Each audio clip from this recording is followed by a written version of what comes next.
Alright, I'm going to do a thermostat removal and install on my 14 Mustang with the 3.7 V6. Should be the same for 11 or 12 through 17, I believe, with the V6.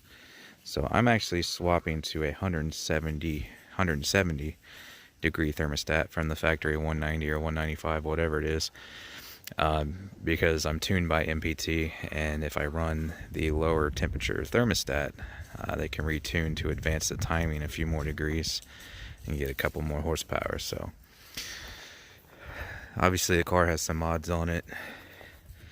Got the MPT water pump pulley there, aerate cold air intake. Got a cherry bomb exhaust on it. It's tuned by MPT, like I said. Aluminum one-piece drive shaft. If you want to see any of those videos, along with pool videos along the way, just check out the Mustang playlist on the channel. That way you can easily access all those videos. So anyways, 170 degree is what I'm doing because I'm going to tune for that. And so right here's your thermostat housing. It's going to be right in there. So there's just basically going to be these two little bolts here you got to take off. It looks like a 5/16 or something. I'll see what size it is in a second. I'm going to take them off on each side. And this is basically just going to pop off here. Pull the old thermostat out. Put the new one in.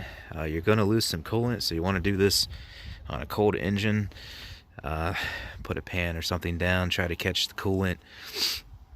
But you shouldn't lose a whole heck of a lot, I'm not thinking, because this is up here. It's pretty high up. We'll see. Gonna lose some though. So prepare to get wet. You don't want to get burnt, so make sure it's cold. This is going to be a lot easier with this aftermarket cold air intake that I have here. So you may still be able to do it with the factory intake, but if it's in the way or whatever, you can just, you know, loosen a couple hose clamps and pop it out of there and get it out of your way if you want. Alright, there's your bolts. They are an 8mm, and I would highly recommend using a 6-point socket with a 1/4-inch drive ratchet and a little extension. Or, well, I guess you could even use 3/8 in there. You just have to use an adapter. But anyways, 8mm, because one of these started to round the edges a little bit there using this 12-point ratcheting wrench. So definitely try to get a 6-point socket on there if you can. They were a lot tighter than they would look. So then now just basically pop this down, break the seal, and pull the thermostat out. Let's see here. Well, here comes all this shit. I'm gonna try to catch some of that.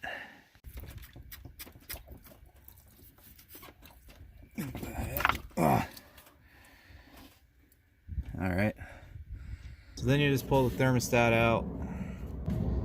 You might have to get a screwdriver and yeah, it's pretty stuck. Get a screwdriver down in here and pry out with it so you can get it out.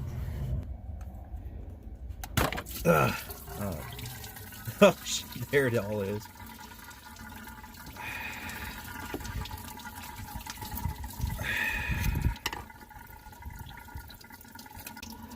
Well, that's nice. That's a whole bunch there. It looks like I'm losing at least a gallon. It's just going all over the place, and there's not really a way to get anything in here and catch much of it because it's just that belt's in the way. Even then, if you took the belt off, you still got the alternator there, so you just gotta do your best and put like a big pan under the bottom of the car and try to catch some of it. So you just kind of want to go in there with a rag and try to clean this up. Obviously there's going to be a pocket there where it's coming through. I'm going to try to soak some of that up and then use another clean dry rag to dry it up, because I want a dry mating surface for the new thermostat. If there's water under that rubber gasket seal there, then it may not seal. So I want to have a nice dry metal surface for that rubber gasket to sit against. That way I can make sure it seals properly. So I'm going to keep working on this and then we'll throw it in there once I got it all dried up. I don't think it was quite a gallon. It basically just, this reservoir was full and it pretty much just, you can see the line there, that pink, it pretty much just drained that. So I think the weight of this being mounted higher allowed it to push all out right here. So it looks like most of that fluid I lost was out of my reservoir. So it's probably better if you have a almost empty reservoir when you do this. So I'll stick it in there. I don't know. Yeah, the new one's not going to sit there. It's going to want to fall out. So you're going to kind of have to hold it in place and then put the housing back over it at the same time because it's wanting to fall out on me. Alright, so I got it reinstalled there.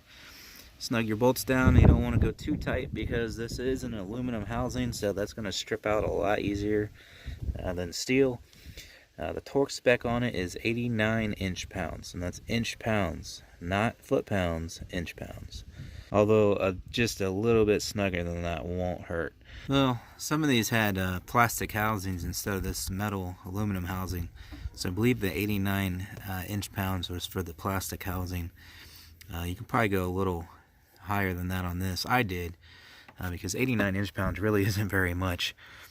But I would go a little bit higher on this. That was the only torque spec I could find, was 89 inch-pounds. Pretty sure that's for the plastic housing that was problematic and they cracked and broke and such. At some point they switched to this aluminum housing.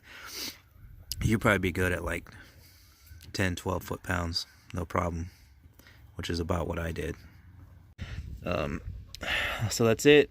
I'm gonna refill my reservoir here. I'm gonna start it up, keep an eye on the temps. I'm gonna let it run for a good 10 or 15 minutes.